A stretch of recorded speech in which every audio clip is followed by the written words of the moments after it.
A sad ću vam pokazati što sve možete uraditi sa kredom, kada izađete sa kredom napolje. Ja ovu igru zovem poligon, a igramo tako što skačemo iz polja u polje, hop, hop, hop, pa onda brzo vratimo strelice, pratimo strelice, vratimo strelice.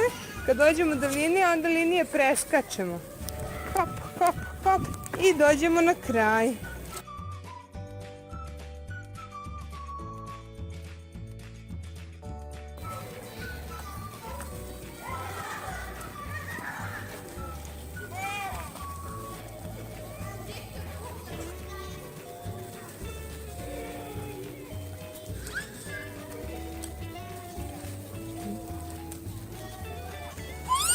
Greda.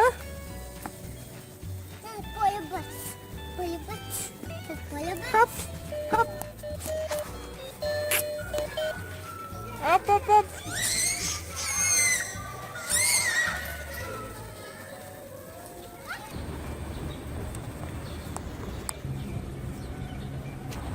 To mu je oko, jel?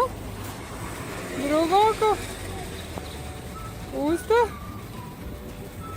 Ovog pokakila ptica pa je tužan.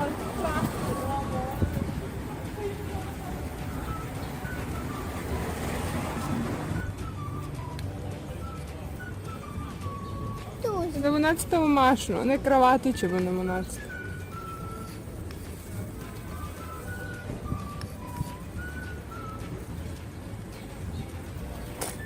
Aha? Odemo mi za leđa.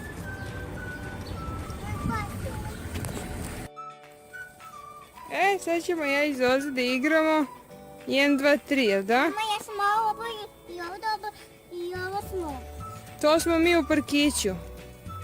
A oko parkića imamo ulicu po kojoj će da ide u Tiki. Koja si ti, mama?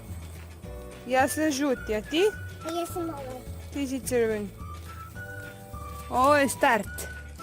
Idemo 1, ne sme da pređi dalje. 2, Moraš ovako, 3, mama. evo ga. Ok, Zoja je još uvijek mala možda za ovu igru, ali učimo polako. A ja dalje idem. 1.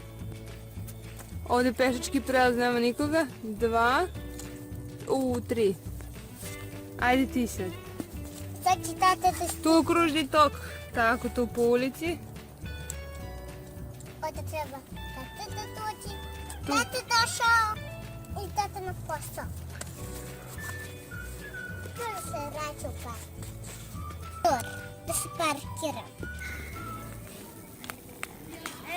Pored običnog crtanja i šaranja, koje ovako na ovim kockama ume da bude vrlo zanimljivo, tu je škojica.